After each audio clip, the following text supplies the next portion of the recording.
Hi, everybody. Welcome to another edition of Too Opinionated, where it's going to be an exciting show. Today, I'm joined by actor, producer, TV host, podcaster, fight choreographer, celebrity cook, Danny Zaino. So, Yeah. welcome, Danny. That's a I know. lot. I know. I'm kind of like a hyperactive Michael Jackson type of whack job, you know. Is that what you're asking? Yeah, well, that's just so much. That's like we're podcasters. That's what we go with. You wear many hats. Yeah. I was an athlete growing up, and my father had a pizzeria, a restaurant, Yeah. and very strict restaurant, man. I mean, if you mess something up, you fucked up, you know. So yeah, it's very. Anybody didn't pay the bill, you pulled a knife on them. Oh my gosh. It was a tough restaurant. Was it good pizza though? Phenomenal cooking. I'm a great cook. I can cook under pressure too, man. You know, and these cooking shows make me laugh because I cook for like to feed people, to feed my family and shit. Yeah. And they're like, "You gotta cook it faster." I would like run up and smack the fuck out of somebody. You know what I mean? When I got out of the military, I beat the fuck out of the cook. It's ready when it's ready. Yeah, I mean, but that's the latest thing is these contest shows, you know, and yeah, I don't like them. It's cool. I mean, with all the stress with the with what happened now, I think comedy. Oh, there's so many. I'm in so many comedies this year. I'm booked with comedies, and I'm so happy. It's the greatest thing is comedy. So I think comedy, laughter, comedy, positive stuff. I just cursed. I apologize, show. But I think you're allowed to curse on here. We won't hold it against you. That's cool. I'm a little rowdy. You're coming in fired up. That's good. Yeah. I'm bobbing and weaving, man. So I'm psyched, man. People are starting to work again in the entertainment industry. They really got screwed, man. I mean, they're all now. I think what everybody's doing. I feel what everybody's doing is they're taking their own personal money and some of the pandemic money, and then starting projects just for the hell of it, just to do something. And people have more money than others are actually throwing it in and saying, "Screw it, I'm going to do this, that, and the other thing." And everybody's starting to work. And that's awesome. I like it. I kind of like it, man. I kind of like it, you know. Yeah, one thing last year kind of forced us to do was to find new avenues and oh my God, entertain. I seen stars go downhill. I'm not bullshitting you. I'm not being a dick. But big stars, they were spoiled, and they didn't want to be spoiled. Don't get me wrong. It's not their fault. If people bought all tickets and people bought in their movies and they made rich, it's not their fault. It's not their fault. That's right. But when all of a sudden all that gets taken away, and they have grandkids, and they have all kinds of people, and all of a sudden it completely taken away from them, then they go crazy.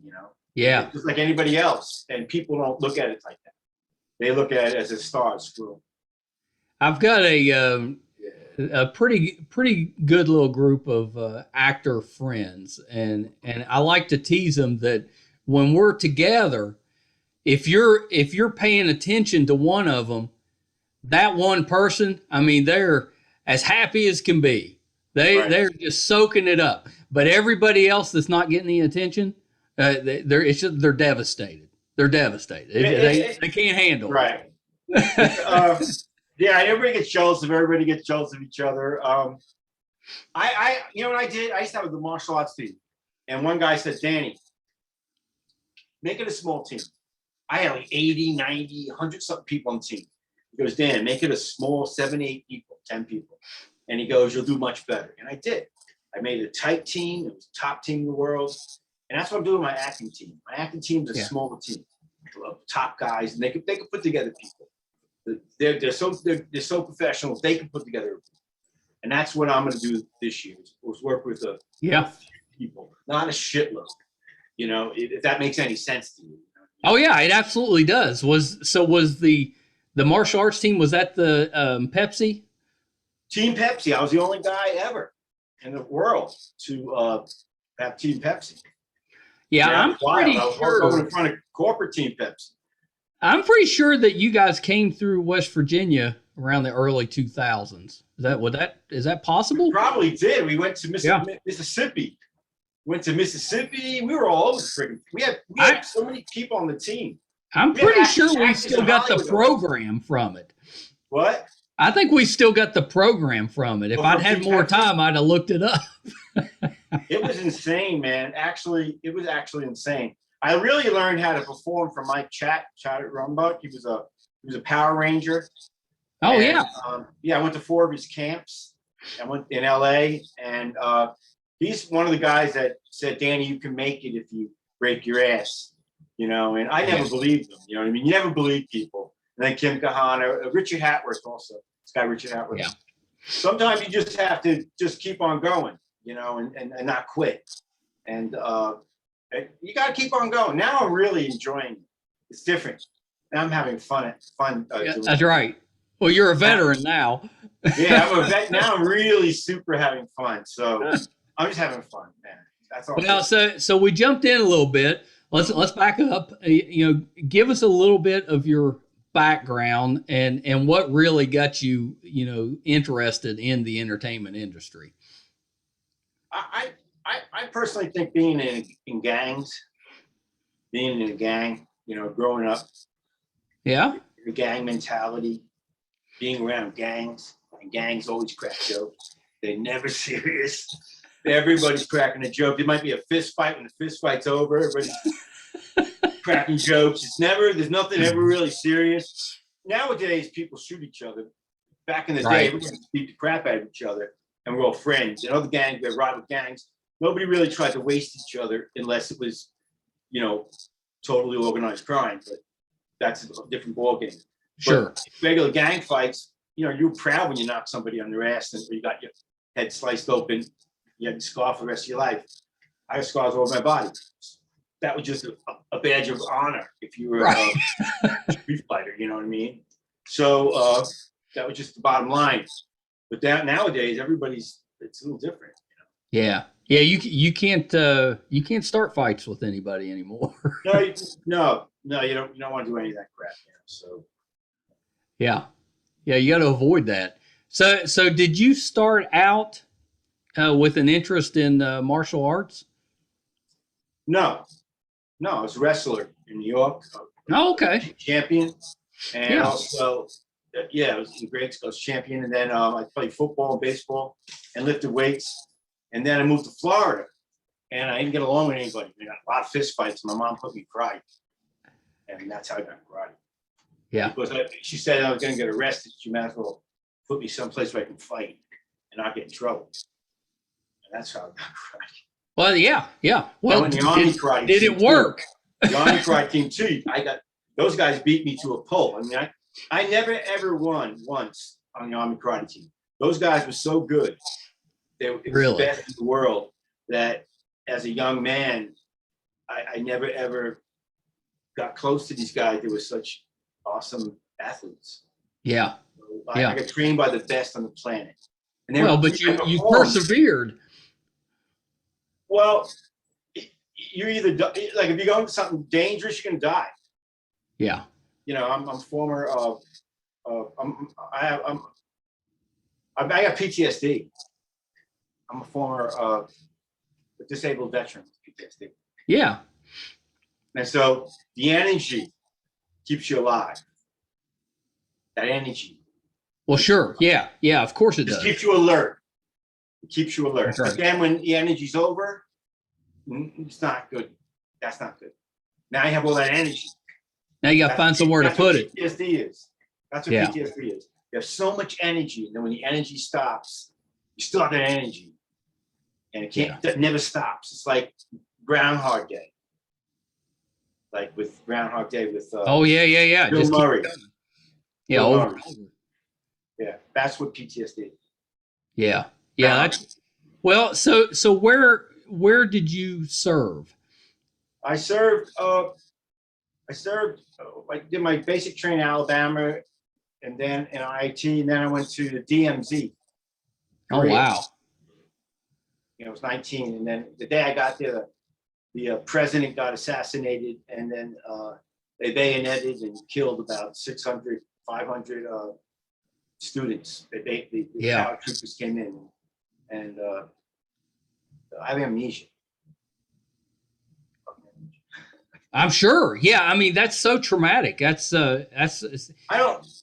You know, it's funny. I was trying to connect with an Indian. I was with this Indian guy. He used to get drunk and run to the mountains. Yeah, dude. And I ran to the mountains too because I was 2, and I used to run to the mountain, drink the water too. I didn't know I was in combat, and I was in combat with this Indian guy, and I cooked up with this guy in California. I thought that it was the actual Indian guy I was connected with because he was in martial arts 48 years, and he emailed me back. Hell no, I'm definitely not the fucking guy. I'm like, okay.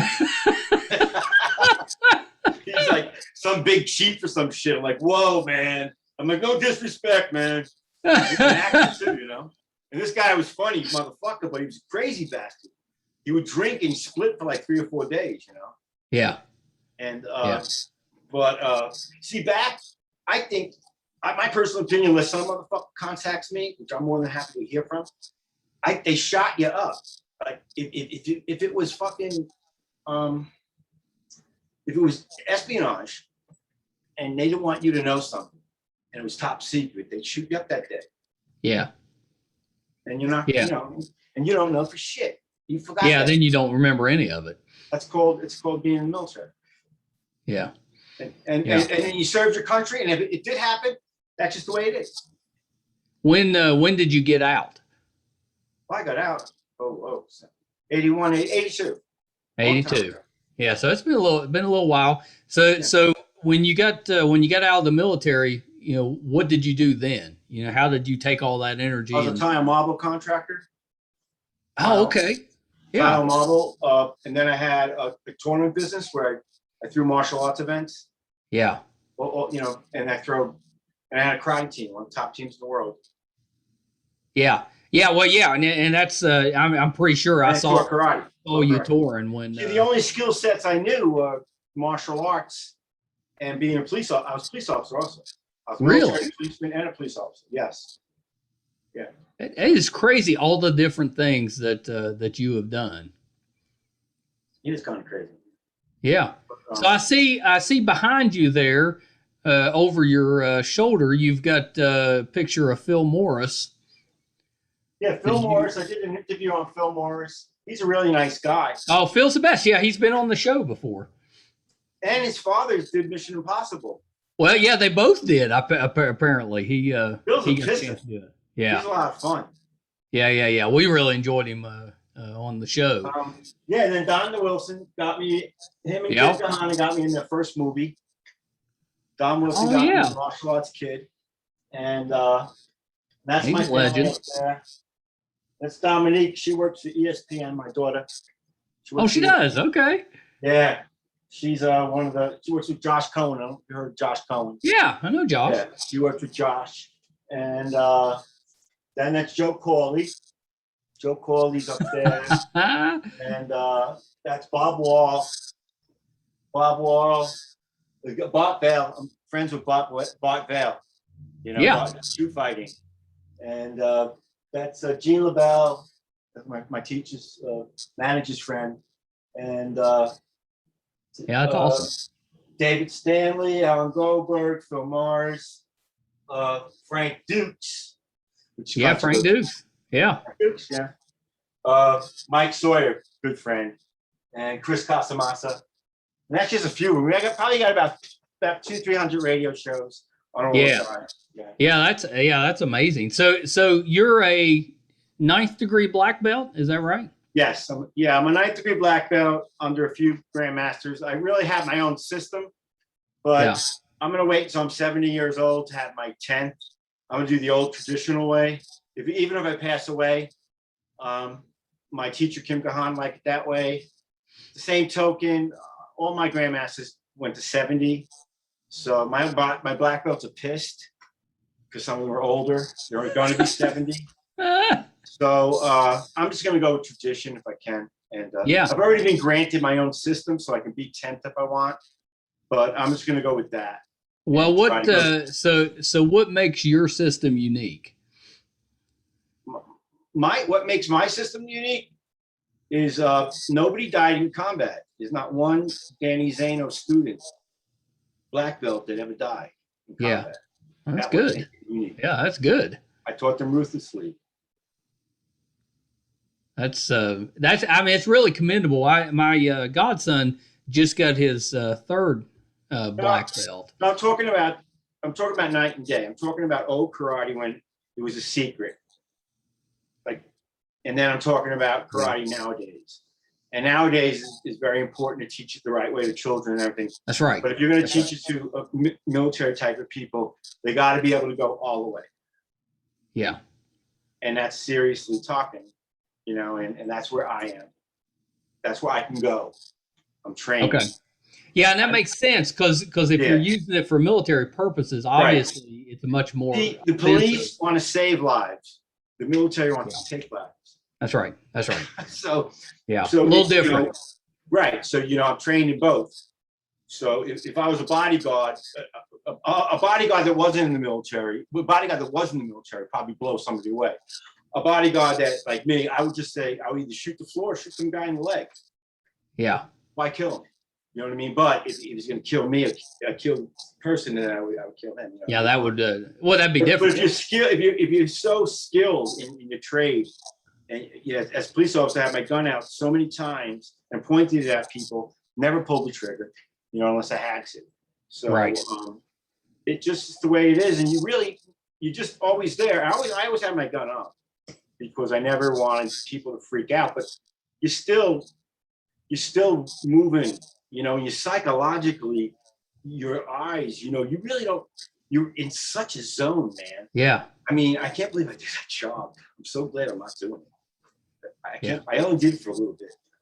It wasn't me. Yeah.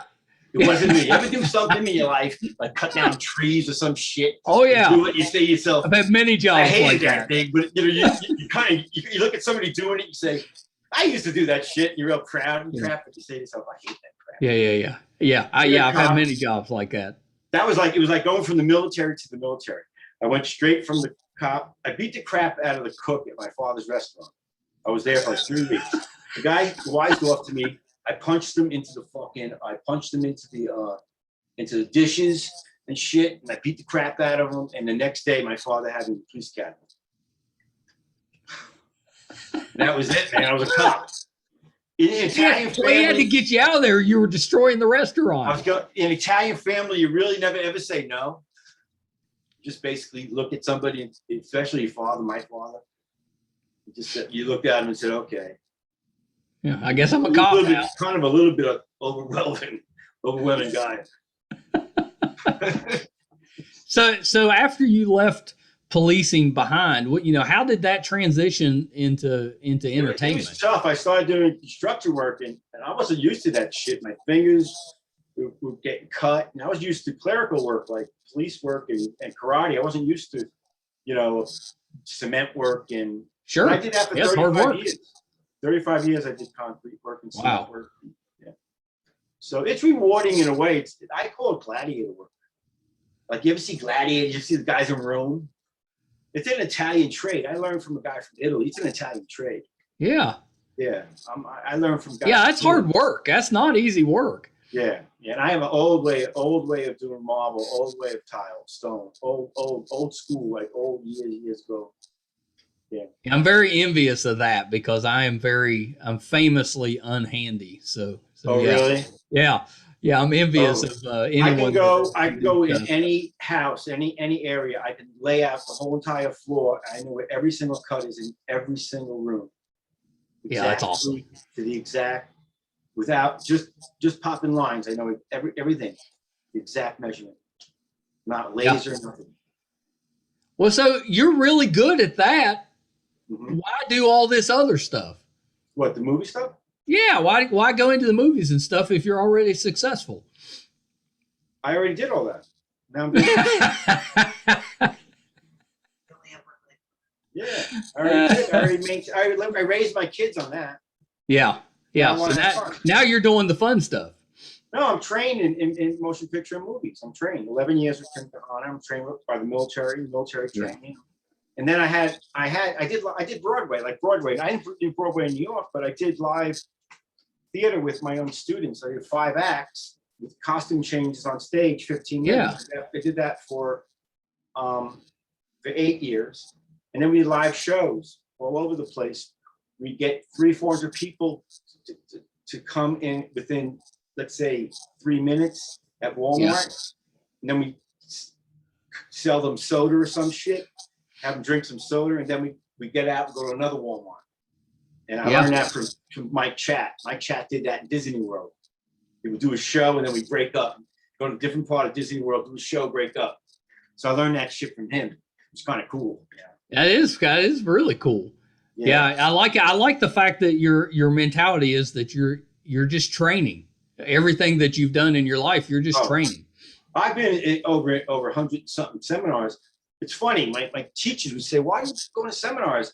Because the first 5 minutes, like when you said you have a pre-thing, the first 5 minutes is what people are really excited about in their lives. The seminar too. The guy teaches his best bullshit the first half an hour. And all the other shit sucks. So, I've been to so many seminars. So, and everybody would bitch, right? Because I want to learn that first 5 minutes of this crap, and then I buy stuff from him to show respect, because the poor bastard, selling something or all that junk. Well, yeah, you have to do that. Yeah. So tell me about Living the Dream Productions. Living the Dream Productions, it was a cameraman I'm with Kim Kahana. I went there to pitch my movie. Yeah. Basically, he didn't give a shit about my movie. He just wanted my children. He goes, I couldn't give a crap about your movie. It kind of sucks. And he wanted to teach my children. And Living the Dream Productions there was a cameraman from LA. And he goes, we're living the dream. And he's all pissed off. He was filming. We're living the dream. I'm like, fuck it, it's hot out. You get bit by bugs in Florida and shit. And I says, I was living the dream. Sounds good to me, Yeah, there you go. New Productions. Everybody living the dream. Yeah, I'm a great namer. I can name all kinds of. I'm a great namer. Hey, that's a talent. Yeah. So what does Living the Dream Productions do? Oh, we do everything. We do all kinds of productions, all types of productions. I can do a production on set and tile. I can do a production on a comedy production. I could do a food production.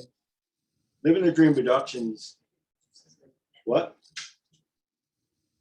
Oh, Living the Dream is part of the network. Excuse me, I was corrected by. The boss. The boss chimed in. I saw that. What's over there? It's MASBTV Network.com. What a witch. And then She just keeping you on track. Teresa's just got a really big client from LA. We're in a movie coming up, man. What's that movie, Teresa? What's the movie? Are we allowed to say the name? We can't say the name? No, we can't say the name. Anyway, we're in a movie in LA. Go on the internet, you'll see. We don't want to get punched in the face when we get to LA. And anyway, we're excited. What's your role going to be in the movie? My role's, I don't know, but a comedian. They should have me as a karate teacher, because I'm in the karate thing in a movie, a horror movie coming up. I'm in the martial arts. Kid, I was a karate guy. So those are serious. And then I do nothing but karate comedy. So they're probably going to have me go into. They're probably going to have me go into the dojo and be part of what the hell they're doing. Yeah, because I do nothing but comedy. Yeah, I love that. I've been watching your hardcore cooking. Yeah, and it cracks me up because you're running skits and you're cooking. It's hilarious. Yeah, because I don't take it too serious. I don't take it too serious. It's a pandemic out there, man. And then I have all my friends. I just have fun. I'm having fun. I'm just enjoying life, and making people laugh. Well, yeah, it's definitely hilarious. Where did that idea come from? Pandemic. So I mean, we were starving. I'm not only going to cook. I'm going to throw some variety show stuff in there too. The variety show that I always love Dean Martin. Okay? Yeah. If you notice a lot of Dean Martin music in there. I'm a big Dean Martin fan. Dean Martin's contract. I must have, as a kid, not realizing it. I always listened to records. So if you look, my popularity, I think, is because I sometimes I'll share old music. I share different music at different times. Other Sure. people, I'm not computer smart. So I'm one of these guys that I don't know what the fuck I'm doing. So, but I got 10,000 friends or 5,000 friends, and everybody likes me because I'm sharing some crazy, wild shit. It all depends if I'm on a PTSD thing. Now, if I'm fighting the war, man, I don't know what the hell I'm sharing, but everybody seems to like it. So that's how. That's all that matters. That's what happened. And then, but I'm always polite, and I got all these beautiful girls. You see, I've got really beautiful models. I love the modeling industry because a lot of guys are rude. They're like, they pull their pants down. They do stupid shit. You know, Yeah. Can't you just say hello? You know, can't you just be nice to the person? How do you know they don't have a husband? How do you know they're? That's right. How do you know what the hell's going on? Be respectful. Just a little bit respectful. You can, you know, every once in a while, you know, it depends if they want you to crack a joke. The picture would say that. Right. You know, then you crack a joke because the picture would, you know, say it. So, but I'm always nice to people, and I always try to. When I see somebody struggling and they're trying to push their product or trying to push their movie, I constantly help them. You know what I mean? That's great. Facebook knows that too. Yeah. Facebook knows that. So, yeah, they made me an A-lister, these guys, because I think what's happening is a lot of the stars, they can't perform right now because of COVID. Right. And they used to go and make a lot of money all around the world. You know what I mean? And different parts of the world is still closed. So you know, I don't know what, like I'm very popular in England. I haven't went there, but I'm going to be in a film in England. And I don't know how popular, I've never been there. I don't know how popular I am in England. Right. But there's a lot of people that want to see me in England. So I don't know, it might be 10 people to see me in England, or 30 people. I don't know when I get to England. But I'm bringing people from England. So when I get to England, I don't know. I don't have no clue.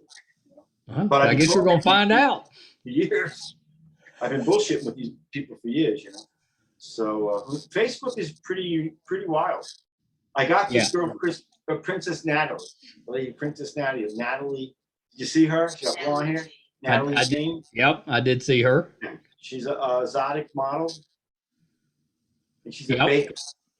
So this is going to be an exotic baking show with Johnny what? Savas. Johnny Savas, and a new client we have, Nick Payne. All right. Nick Payne from Hollywood, and Johnny Savas. And anyway, it's going to be kind of a sexual show. Okay. So, it's going to be baking in baking sexual, not chocolate. Are we talking like a 9021 or not 9021? Was it 9.5 weeks type of cooking show where they're just pulling the stuff out of the refrigerator? No, this is where you got this beautiful lady, big, you know, she's got big boobs and really beautiful body. And talking about the girls are in negligees, and it's a comedy cooking show, and the men are going to be the waiters, they're going to be either meat inspectors, or it's going to be a goofy show, but it's going to be where, you know, they're inspecting the girls' boobs, but it's going to be like. This sounds very Benny Hill, if you know Benny Hill. Oh my God, the Benny Hill people have contacted me. I said that once before already. Do you know that? I was over at my manager's house, and the Benny Hill people were bugging me, old Benny Hill people. And I said, these Benny Hill people are fucking with me. His name is Kim Kahana. I said, Master King, these Benny Hill people are fucking with me. What do I fucking do here?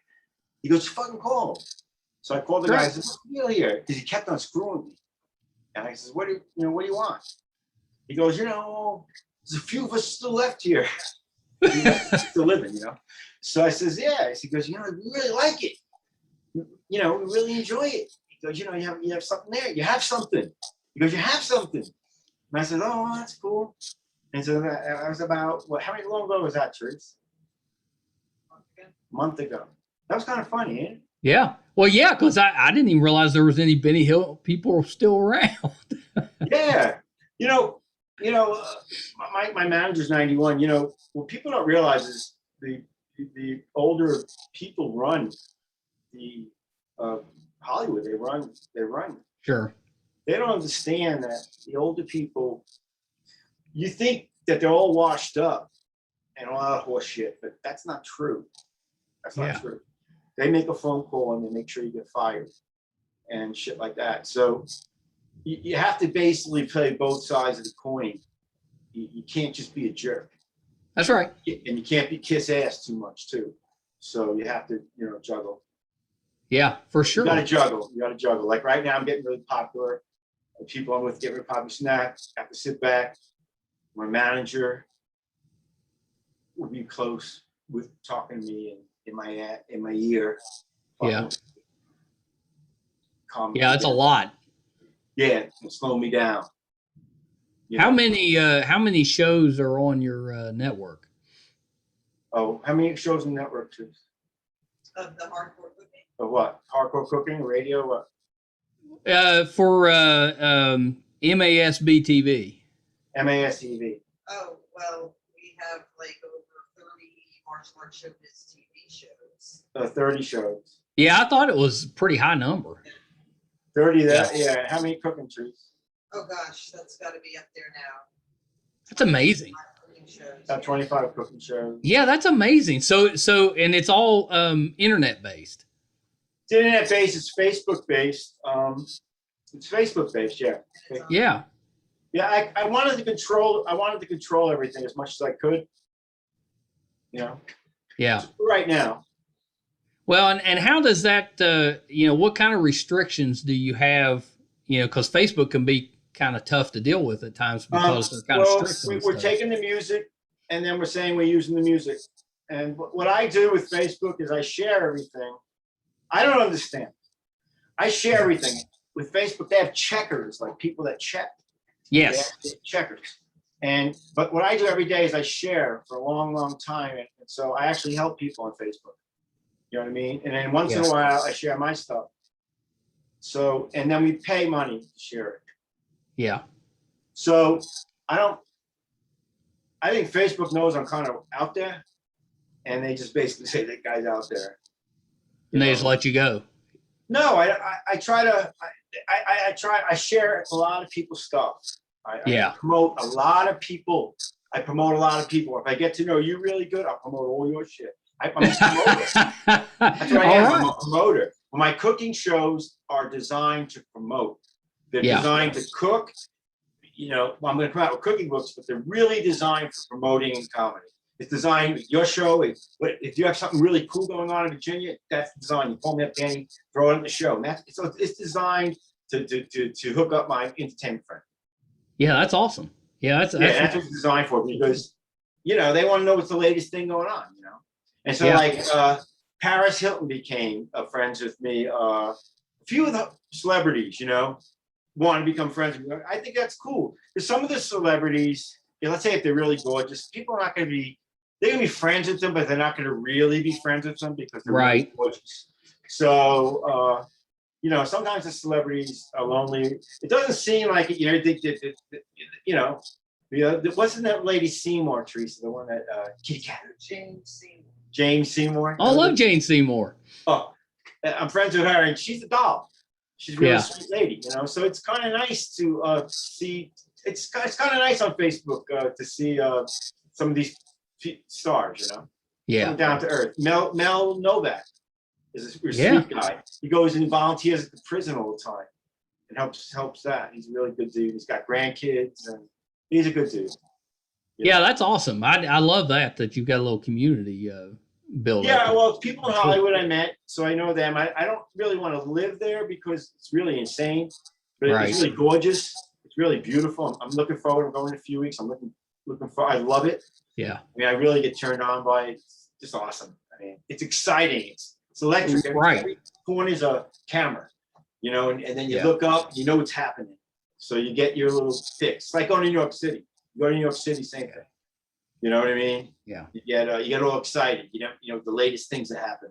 So. Yeah, no, I know exactly what you mean. We spend quite a bit of time normally out in LA. Now we haven't been in a year, but hopefully because of the pandemic. So hopefully that'll end soon and we can get back out there. But yeah, we love being out there.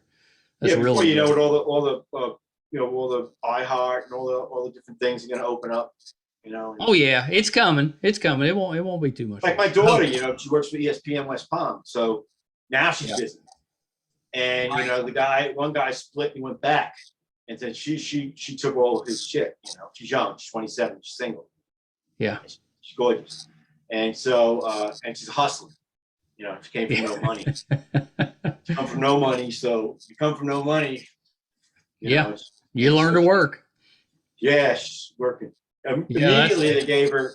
Immediately, within a month, they gave her like a $5,000 or $6,000 raise. She had like this car that didn't really run, and she had to go on to bullshit with people and shit. And they gave her this $6,000 raise immediately. So, but she's there like 4 Good for years. her. Yeah, she's a hustler.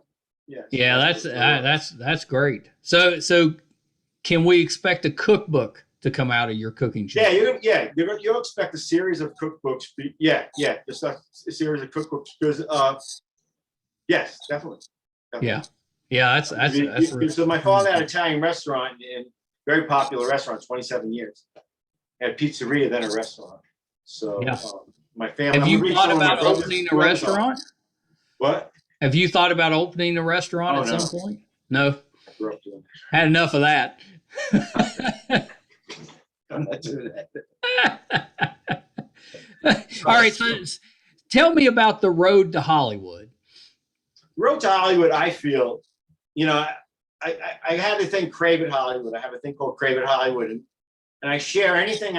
If I see somebody dancing from the 1940s, let's say African American, and let's say everybody's all freaking out about whatever, I feel that I want to share as much entertainment as possible. Yeah. The road to Hollywood is basically trying to make it in Hollywood, and it's the road to Hollywood. It's what you're doing to try to get there. And if it's just a premiere, it's a premiere. If it's my cooking show, it's my cooking show. The road to Hollywood is a show of just different people in the entertainment industry doing stuff, trying to make it. Yeah, So I think it's really interesting. Yeah, I was watching some of the episodes. It's really compelling because we have a great editor. We have, my network's great editing, and we're on our third show. We do a lot of New Jersey stuff at Tropicana because of we're tight with the people of Alan Goldberg, and he's hurting a little bit, so we're gonna do a lot there. But we're also going to Europe. We're going to Europe. Oh, really? Yeah, we're going to Europe. Yeah, we have a lot of people in Europe that we're supposed to meet, and we're going to be in a film. So that the fourth episode will be in Europe, in Germany. That's awesome. Yeah. So, see, the cool thing is when you start knowing people in foreign countries, like I have a film house, and people are going to stay at my film house. Yeah. And so I can watch them. They're not going to get hurt. Then if some of them are girls and I put them in a hotel for a couple of days to relax, but they're going to work their ass off in a film. I want them working. I want them getting up at 8, signing in, and working their asses off, like a regular film. Well, sure. Yeah. And then they can relax. Get them to relax. The hell out of here, go to the beach, weekend, and go. That's right. Because when I have somebody here or my teacher, they do a lot. They're gonna do not just it's full, it's action packed. So you split. That's right. It's busy. It's busy in LA too. And they tell you when you get to LA, I'm busy from the minute I get off the plane until the minute I get the plane. I won't tell people where I'm at. I learned that from my manager. So if I'm there, if I get there on the 14th, I'll tell people I'm getting there on the 17th. If I'm in there, I'm over here because there's no way. Because well, you can't get anything done otherwise. Right. Yeah. And it's dangerous too. If you get lost in LA, it's a nightmare. Yeah, you don't want to get lost in LA. But anyway, I love LA. I really learn a lot, and I'm really ready to help out the project and be an asset in this project, this comedy project coming up. Yeah, that's awesome. And you're also working on a documentary? Documentary's already been filmed for 11 years. Yeah. The reason why I haven't put the documentary out is number one, respect for my manager. It's 91. Yeah. And I don't want to put that out right now for him. And number two, it was really majorly filmed to the corruption in Point Karate. It was really about corruption in Point Karate. And I have a lot of friends in point karate, but I don't want to really send that message right now. But that's what really the film was supposed to be about. So it was pretty bad here in Florida with that. Yeah. And I had one of the top teams in the world. So ethnically, I was Italian, and it was Spanish. So it didn't work out. And I was from New York, Southern, so that didn't work out either. So there's a lot of cheating going on. So that's another reason why I went in the entertainment industry. You know what I mean? I said, "Fuck this shit." You know what I mean? Well, yeah, for sure. It's unfortunate that anytime you have those larger sporting events, there's always some type of corruption in there. So and it gets to the point where my kids were great. At the end, it was just my children for 2 years competing, and they were the best on the planet. So it doesn't really matter to me no more, and I don't really want to send the message of cheating in point karate. There should really be something said about it down the road, but I don't think I want to be the person to really send that message. Sure. But I might because I was one of the top promoters in the world. Well, you've got the footage now, right? I mean, it's ready to go. Yeah. I got footage. I got a lot of friends in the tournament world and stuff, and I wouldn't want to screw them over. They're my good friends, but it's getting better. It's gotten a lot better. The rules have gotten a lot better from years ago. That's good. So the real thing with sport karate is they're worried about the youth. Right. Not getting as they should be. Yeah. And it really taints the adults. It really fucks the adults up. It pussifies them and turns it into crap. And that's the problem. I mean, is there a way to separate it? There's probably not, right? Yeah, just mixed martial arts. And the idiots go to mixed martial arts and they suck. And they get annihilated. Like, Jesus. Mixed martial artists, you've got to be the most meanest person on planet Earth. Yeah, it's tough. It's tough. No, you got to be ruthless. It's not. They're not even fighters. These guys, they're animals. Yeah. I used to go to I used to see them when it first came out. When it first came out, this is how it came out. This was Larry Mabus's tournament. Gracie came with a $50,000 check. He came. It was in Fort Lauderdale, and he goes, "Anybody, I challenge anybody in the world to fight me." And he walked in, he walked out, and it was a tournament where you only had no pads, just gloves on your fingers. Yeah. And I said to myself, "Fuck you, man." I've been in karate so long. I said, "I ain't fighting this shit. I already did this crap in Korea and some other shit." I bowed out. But that was Gracie. And he came, and that's how mixed martial arts started. Really? Yeah. He challenged anybody in the world. And he beat him. And then the Gracies were known, it was from 1910 to 1920, the Gracies came. Not to America, they came to, I think, some Spanish country. And that's how it started, the Gracies. They actually came to another. Yeah, I didn't know that. Yeah. I've worked out with many Gracies. Yeah. Gracies. Yeah. So they're very strong people. Like sure. Boss people, like on horses or some shit, You know what I'm trying to say? They're look like the farmer people. That type of shit, they're burly. Yeah. That crap, Yeah, so you've done the combat choreography with that. Is there what? It's the difference between doing a combat choreography, difference between doing martial arts choreography, which I did for years. Yeah. For Pepsi and all that shit. And the difference between doing choreography for film and motion pictures is for film and motion pictures, you actually have to have a piece of dirt in your eye, You have to have a piece of dirt in your eye before the fight starts.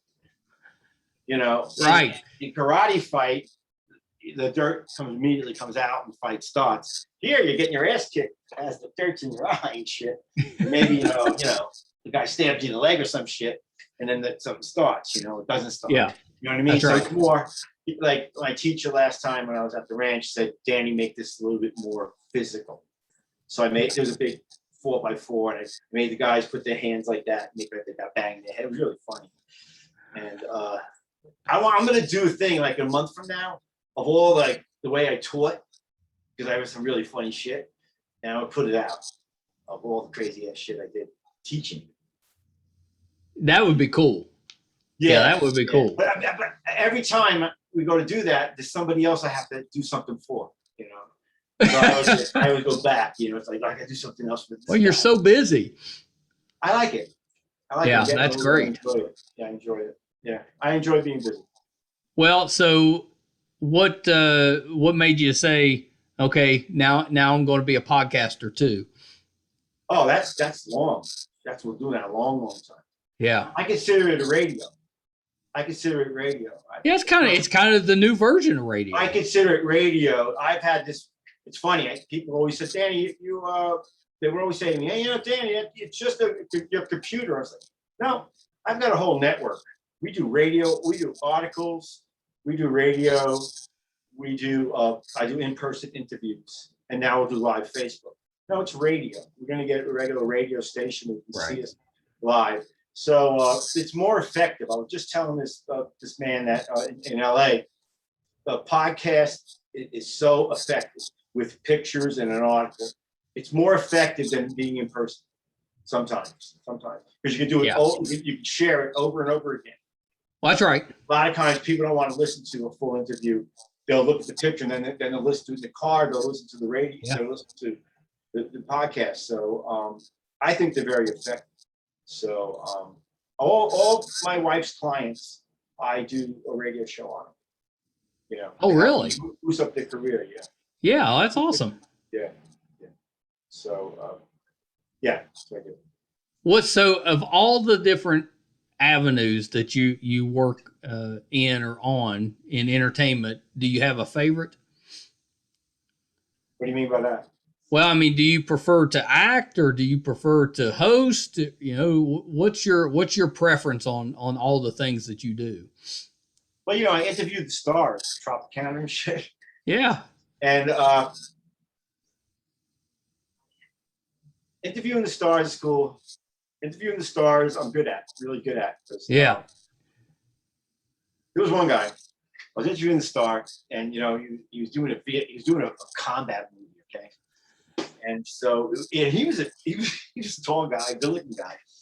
He goes, you know, I did a combat movie, you know, and he goes, you know, how'd you prepare for it? He goes, you know, I slept in my car for the night in LA, preparing for the movie, you know, for the combat scene. But I says, really? I'm interviewing him. He goes, yeah, you're a really nice guy and everything. And so I said, oh, no shit, man. That's how you did it. He goes, yeah, you know.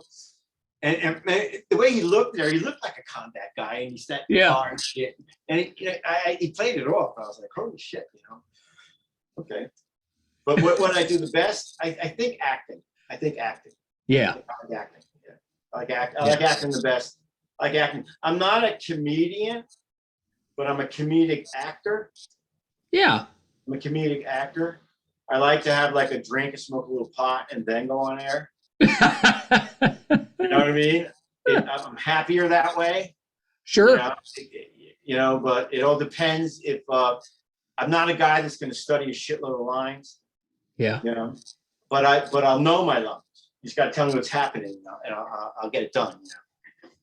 You know. Yeah. You got to do this, and this. Like, okay. Yeah. Yeah. Well, that makes sense. So you're not memorizing ahead of time. You're. I know my whole show. Yeah. Before that camera starts, I know my jokes. I know what I'm doing. I know everything. That's awesome. I'm preparing for a good 7-8 hours. I've got a show when I be off the air right now. Watch. I'm gonna talk about you. All right. It's gonna be here out in how many minutes after this? 20? Yeah. 20 minutes after your show. All right. I'll be watching. So no, give me an hour. Yeah. Yeah. Why not? Why not put you in my show? Hey, I'm all right with that. Spread me around a little bit. I'm okay with that. Yeah. I used to have a friend in high school that was from Virginia. I used to love him. This guy, Larry Vickers. He's a drywall contractor. Larry Vickers. Yeah, we used to go out and smoke pot, skip school. Go out, smoke a whole bag of pot, come back. Well, that's the best way to, hang drywall. Yeah, so I was always straight when I did tile work. I never was messed. Tile work's dangerous, man. It's like working with glass. I was never drunk or stoned. Yeah, you gotta be careful there. Man, that shit was so heavy and shit. Yeah. I was so miserable doing that crap. I had to feed my kids. That was a job. Hey, yeah, you gotta do what you gotta do. Yeah. Entertainment, with entertainment, you just really have to know. It's a lot of safety things, you know. It's not like where I'm into the state with Kim Kahana. It's a stunt ranch. I'm into the safety end of motion picture and film and television. Even if I don't know what I'm doing, and if I'm on set, even in LA, I don't know what I'm up against. I'm going to be looking around for the safety end of it. Yeah. You know, if these guys want me to do something stupid, I'm not doing it. If it's dangerous, I'm not doing it. And yeah, good for you. I get fired, but that's the way I've been trained. But I know there's a negotiation way where I can sit back and go, hey man, that electrical socket and that barrel of water are just a little bit too close. And well, you gotta look out for yourself. I mean, copper water in me. Grab my hand. Yeah, so yeah, this is great, man. Before I had dust in my nose and cement all over me. So, you know, comedy. Yeah, no thanks. I'm with you. Let's not do that anymore. Yeah, man. So no, I love to do construction once in a while. That's a blast. Yeah. So, but now it's different. It's different when you're doing it. It's different when you're doing it because you want to do it, not because you have to do it. Right. Yeah. Yeah. Well, Danny, this has been a blast. Thank you so much. You know, I knew it was going to be a roller coaster. I've enjoyed every second of it. This has been great. So it comes out. Well, yeah, me too. I know. I've had a lot of people already kind of hitting me up. Well, hey, when he's getting out, and I'm like, as quick as we can. Cool, man. Yeah, if you want to do another one a couple of months from now, let's do it. Yeah, for sure. We'll do a part 2. You tell me if you have something interesting going on. You want to, Yeah. I'm here for you, man. Just man, I really do appreciate that. Before get back to work, does everybody work together? I'm working with people in LA. Well, yeah. I love them, and that's the best way to do things. Help each other out. Yeah, there's people in New York. They're really having a rough time. So yeah, they should. Like, with the people in Broadway are going to little clubs, just trying to energize themselves. You know. So it's rough everywhere, you know. It is. We're all trying to kind of get back into it. But this is fabulous, man. Thank you. Yeah, oh, you're so welcome. You're so welcome. So before I let you go, go through where we can find you, on social media. All right. I know everybody's going to be wanting to look you up. See your big mouth. Come over here. That's right. Tag in. Are you married? Oh, I am. Yes. Oh. Yeah. For you. Okay. MASBTV Network.com. Oh, perfect. Yeah, there it is. And Hardcore Cooking. Hardcore Dash Cooking. Yeah. Hardcore Dash Cooking. Easter special. So, but it's not going to be crazy like the St. Patrick's Day one. Yeah, I just watched the St. Patrick one. That one cracked me up. I know. My manager just lost. He was pissed off. He's like, Danny, the cursing. What the hell are you doing? I had 2 stunt guys there from the ranch. I went crazy. Stupid asshole. So yeah, man, I just went a little ballistic. I had a wrestler called the Sleeper, and he's deaf. And he was deaf, and I was stoned and drunk. So it's St. Patty's Day. I was gonna have fun. And then I had this stunt guy, and his dad was my stage manager, and this kid was melancholy, and because of his father, and I was tight with his father, and I had all kinds of memorabilia and shit.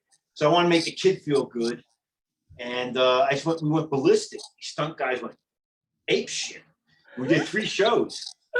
We did a 48-hour shoot. 48 hours. Oh my gosh! We put it out. We added. That's crazy. Yeah, it was fucking awesome. So yeah, that's cool. Thank you. Well, yeah, thank you, Danny. This has been great. We definitely got to do a part 2. Yeah, do a part 2, and anything you guys need, just send it to Teresa. Yeah, All right. for sure. Yeah, I absolutely will. All right, hold on one second. We'll hit pause. So that was Danny Zaino. That was fun. That was fun.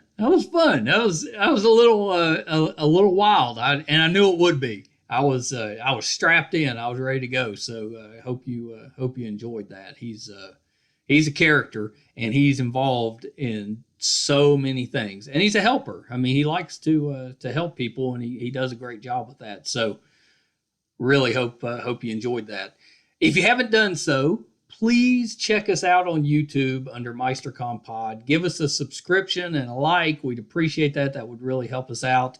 Thank you so much for tuning in week after week. We really do appreciate that. You can find us on our website, meistercon.com. It has all of our 200 plus episodes, audio and video. It's got our blogs. It has our schedule. All the shows that we go to and cover. Everything you could want is right there on the website. So please check that out. Okay, until next time. Bye, everybody.